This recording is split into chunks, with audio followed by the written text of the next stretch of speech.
Intim, ini dia tamu istimewa.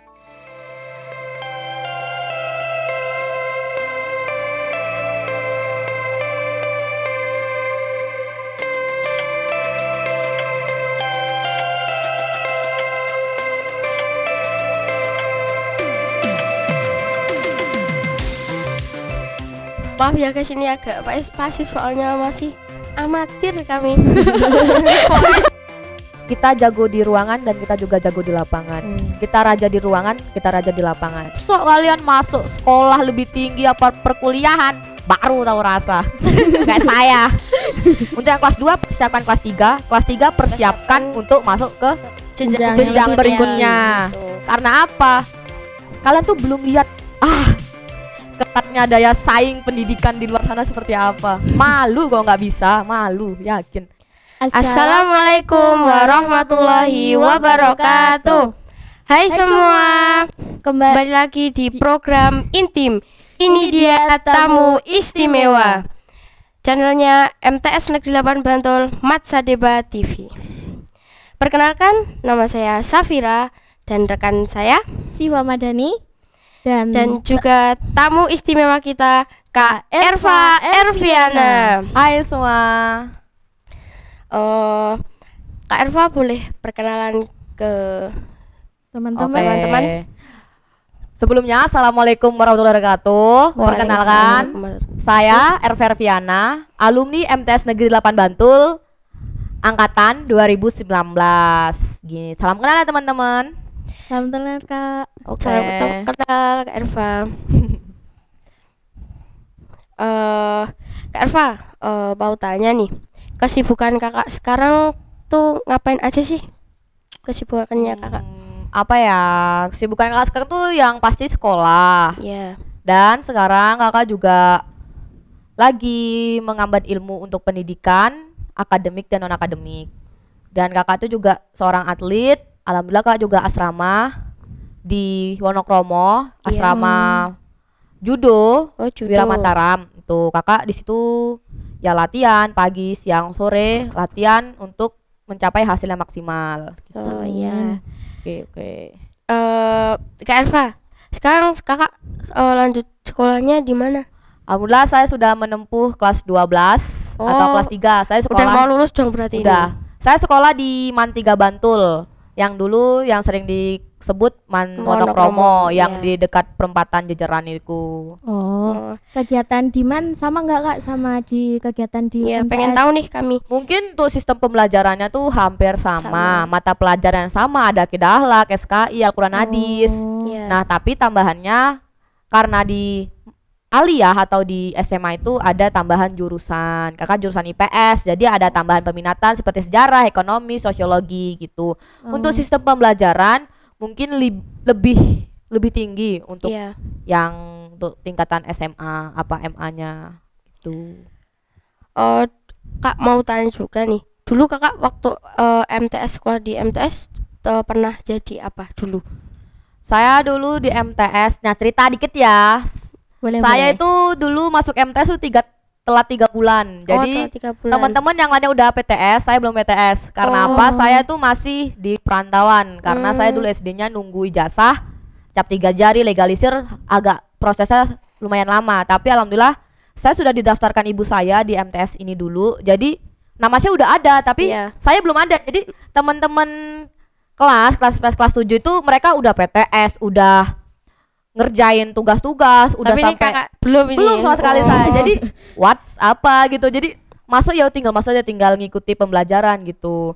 Dulu saya di MTS itu ya atlet juga saya. Atlet. Apa tuh Kak?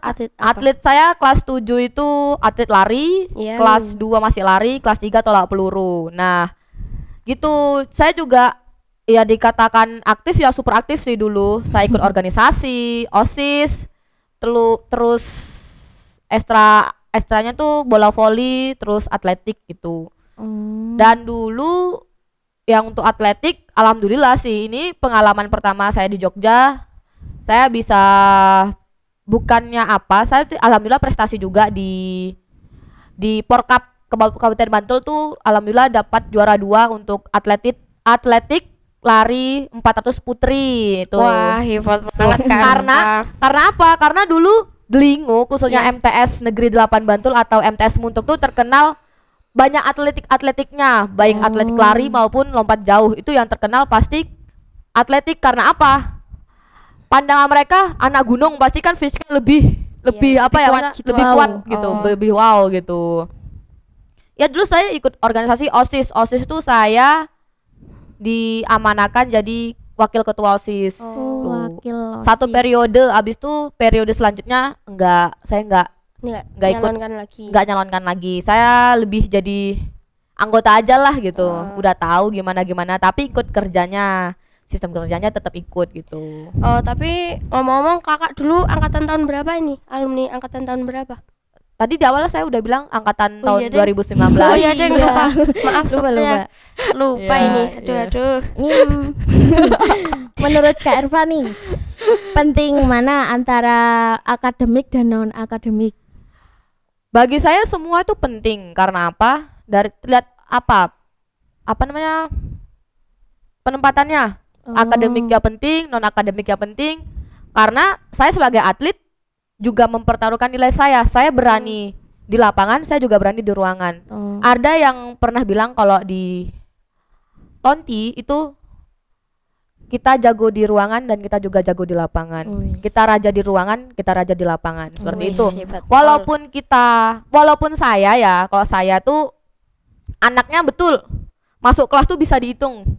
Tapi kita di luar kelas juga membuktikan bahwa bisa. Gitu. Walaupun kita banyak keluar kelas, tapi kita membuktikan di dalam kelas kita berprestasi, kita bisa masuk 5 besar. Ya maksimal, ya minimal 10 besar lah. Itu bagi anak-anak yang aktivis-aktivis itu jangan sampai kalian para aktivisnya MTS jangan sampai aku wes OSIS kok, aku OSIS wae, itu nggak boleh. Jadi kalau imbangin. Gitu ya? Kalau kalian berani ikut OSIS, ikut di lapangan, kalian juga berani di ruangan. Masa non akademiknya bagus, akademiknya jelek. Karena besok tuh untuk lanjut ke tingkatan pendidikan lebih tinggi, akademiknya yang dilihat. Oh, nilai kamu berapa? Oh, nilai kamu bagus apa enggak? Dilihat dari situnya. Non akademik ya juga bagus kalau bisa berprestasi. Kalau prestasinya abal-abal ya juga nggak bisa untuk tingkat yang lebih karena memang untuk prestasi itu harus dari lembaga yang resmi. Kak Erva, tadi kan kakak kan di awal kan udah bilang kalau kegiatannya kakak tuh salah satunya ikut judo nih. Kan kalau judo kan latihan nanti setiap berapa minggu sekali atau berapa hari sekali kan mesti latihan. Nah itu gimana sih Kak? Kakak itu mengatur waktunya agar nggak tabrakan sama pelajarannya kakak, belajarnya kakak itu gimana? Cara mengatur waktunya kakak? Berarti mengatur waktunya ya untuk antara pembelajaran sama latihan judo. Nah, judo itu saya tempuh udah hampir 1,5 tahun ini. Nah, dalam mengatur waktu dulu pas saya kelas 11 itu masih online, jadi masih aman ya kan. Walaupun online tapi saya tetap ke sekolah. Nah, itu terusnya sebagai pelajar pertama absen dulu ya, online dulu masih online. Online tuh absen dulu, tugas dari guru digarap apa dikerjakan, langsung dikerjakan. Tipsnya saya itu setiap ada tugas kerjakan, jangan sampai tugas molor-molorin gitu ya. Jangan sampai di molor-molorin. Saya gampang tugas iki, sesuk wae itu jangan. Karena apa? Kalau sudah terlena, kemarin aja bisa kok. Kemarin masih ada satu tugas, sesuk meneh.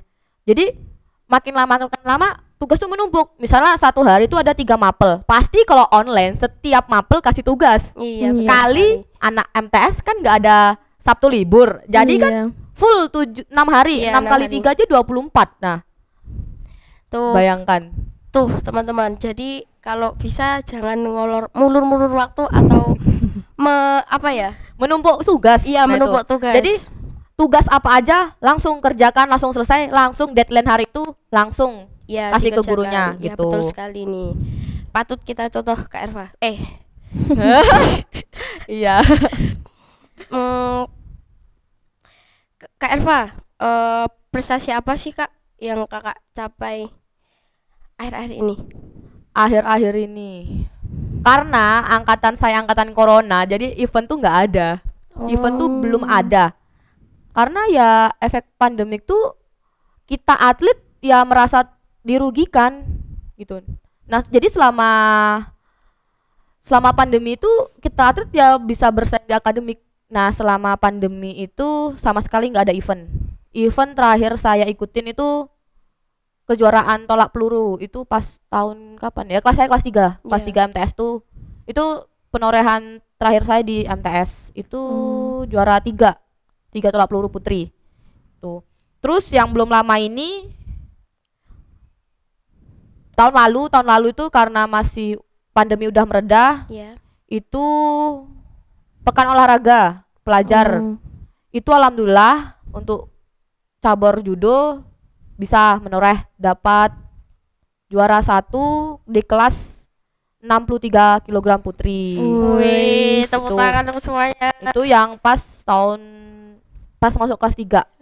Terus sekarang belum lama ini alhamdulillah dipercaya lagi sama DIY dalam rangka Kartika atau Kasat Cup di Kostrad Cilodong. Itu kayak event kejurnas. Kalau di judo itu kejurnas Kasat Cup tuh yang paling tinggi poinnya untuk PON. Jadi judo itu bukan juara 1 yang dikirim, tapi judo itu sistem poin. Semakin banyak poin kejuaraan nasional yang kita dapatkan, kita semakin dapat peluang besar untuk ikut PON. Oh, jadi yang dilihat tuh bukan dari yang juaranya tuh siapa, tapi yang poinnya itu poinnya tadi itu yang lebih banyak. Lebih banyaknya karena di event Kasat Cup kemarin yang saya ikutin itu event perdana di selama pandemi, itu baru event pertama dan itu event pertama bagi saya juga. Event pertama saya ikut event kejurnas tuh karena selama pandemi nggak ada sama sekali gitu. Dan alhamdulillah ya walaupun saya baru pertama kali ikut kejuaraan ya bisa alhamdulillah dipercaya lagi dapat 5 besar di kelas 6 Riga. Itu saya kemarin tuh kalah di perebutan perak, emas, perak, perunggu. Berarti perebutan juara 3 itu. Karena memang saya tuh kalau dikatakan apa, saya paling muda. Karena saya masuk di kelas senior. Lawan-lawan saya aja tuh gede-gede gitu. Gede-gede. Kenapa? Mereka yang dulu kemarin ikut PON Papua gitu. Jadi memang pengalaman, dari segi pengalaman, dari mereka berlatih, dari teman-teman sparringnya juga lebih unggul lah. Karena mereka apa? Udah latihan bertahun-tahun untuk mencapai tingkat itu, mereka lama juga. Sedangkan saya pendatang baru ya kan nggak mungkin lah. Mungkin tapi ya agak aneh aja gitu. Karena memang mereka berpengalaman dan mereka lebih tua dari saya. Saya di event itu termasuk yang paling muda. Itu teman saya. Jadi dari Jogja tuh ada 2 yang paling muda di event Kasat Cup itu paling muda. Yang lainnya ya tahun 90-an lah, tahu kan? Tahun 90-an pasti kan umurnya di atas 20 semua. Jadi saya yang paling muda, kategori paling muda di situ. Kak Elva, tokoh panutan kakak tuh siapa? Ada nggak tokoh panutan buat kakak? Siapa ya? Pasti ya pertama ibu saya. Itu panutan saya. Terus untuk motivasi ke depan tuh untuk para sensei saya, itu mereka yang selalu tokoh yang pasti saya anut, gimana ngasih motivasi, jadi mentor saya berlatih, mentor saya belajar, itu para sensei saya gitu. Bahkan motivasi apa, idola pertama tuh ibu saya. Ya, seorang ibu. Iya, selalu ibu. Maaf ya guys, ini agak pasif soalnya masih amatir kami. Dibuat santai aja. Terus Mbak Siva mau nambahkan apa? Terus kata-kata atau kata-kata biar murid-murid MTS ini biar semangat, kata-kata mutiara lah dari kakak atau pesan dan kesan kakak buat adik-adik semua, buat semuanya. Kata-kata mutiara untuk adik-adik MTS Negeri 8 Bantul ya. Apa ya? Enggak, pesan-pesan atau semangatnya biar semangatnya tuh muncul seperti Kak Erva. motivasi dari kakak. Konsisten itu adalah kunci dari juara. Konsisten adalah kunci dari juara. Dan bagi kalian seorang atlet sebagai khususnya untuk atlet lah, untuk kedepannya MTS kan pasti banyak atlet-atletnya kan, dari atlet volley, atlet lari, silat itu. Ada satu ini saya dapatkan dari sensei saya juga. Yang pertama, lebih baik mandi keringat saat latihan daripada mandi air mata saat bertanding. Jadi mantap. Sekarang masa muda kita latihan, kita belajar, kita nggak ikut tongkrongan, kita nggak ikut sana sini, mondar-mandir sana sini, itu hal yang nggak guna untuk sekarang. Kalian boleh masa muda kalian senang-senang, tapi masa tua kalian mau menangis. Kok saya nggak mau. Kalau saya jujur saya nggak mau. Lebih baik masa muda saya nangis, saya berkeringat, saya capek, saya ngeluh di masa muda saya, tapi besok masa tua saya akan bercita pada mereka bahwasanya saya bisa meraih prestasi itu karena masa muda saya lakuin dengan semaksimal mungkin untuk latihan dan belajar itu. Jadinya tuh masa-masa muda seperti kami kayak gini tuh lebih baik tuh buat kegiatan yang positif, yang bermanfaat, terus belajarnya yang rajin, jangan cuma kayak Kak, cuma kayak nongkrong nggak jelas atau dan lain sebagainya. Karena gitu. Memang anak sekarang ya kan ikuti tren zamannya nongki ikut nongki, zamannya tren barang ini ikut barang ini, beli ini beli itu. Iya benar banget. Sekali nggak dituruti nangis, itu kan nggak sama sekali nggak mencerminkan anak madrasah. Gitu. Jadi bagi yang sekarang teman-teman di rumah gelundung kayak semongko dah. Main HP miring, selfie, foto, scroll. Itu tuh hal yang nggak guna untuk kalian. Iya, kalian sekarang happy, cengas-cengis, besok kalian masuk sekolah lebih tinggi perkuliahan baru tahu rasa. Kayak saya. Jadi jangan sampai kalian udah MTS nih, kelas 3, yang kelas 2 mau kelas 3 yang mau lanjut. Nah, untuk yang kelas 2 persiapkan kelas 3 persiapkan untuk masuk ke jenjang berikutnya. Gitu. Karena apa? Kalian tuh belum lihat ketatnya daya saing pendidikan di luar sana seperti apa. Malu kalau nggak bisa, malu, yakin. Karena kalian tuh jangan berpikir hanya di Delingo. Keluarlah biar terbuka jendela mata kalian tuh lihat-lihat. Biar luas pengetahuannya. Dunia tuh nggak hanya di sini, dunia tuh luas di mana-mana. Karena saya bertekad, kalau dia bisa kenapa saya nggak bisa? Kenapa dia bisa juara karena saya nggak bisa juara gitu. Jadi kalian tuh ayolah sama-sama belajar, ayolah sama-sama keluar ke dunia ini. Dunia tuh nggak kecil di Delingo, dunia tuh besar. Ayo sekolah mantep, jangan sampai kalian putus sekolah hanya di MTS. Rapi apa? Kasihan orang tua kalian yang udah didik kalian. Tambahan ada tambahan? Nah, tambahan ya untuk kalian yang kelas 3 tetap belajar yang semangat, tetap harus wajib lanjut ke jenjang selanjutnya, baik SMK, SMA maupun MA. Jangan sampai kan stuck di MTS atau SMP, jangan sampai. Karena semakin kalian wawasannya luas, semakin kalian berpendidikan tinggi, kalian semakin dihargai. Karena apa? Lulusan SMA, SMK, MA itu prospek kerjanya juga rendah. Sarjana aja banyak yang pengangguran, apalagi kalian hanya sebatas lulusan SMP, MTS. Pokoknya harus semangat dan jangan lupa belajar yang sungguh-sungguh. Terima kasih Kak Erva sudah meluangkan waktunya di acara podcast kami hari ini. Intim, ini dia tamu istimewa.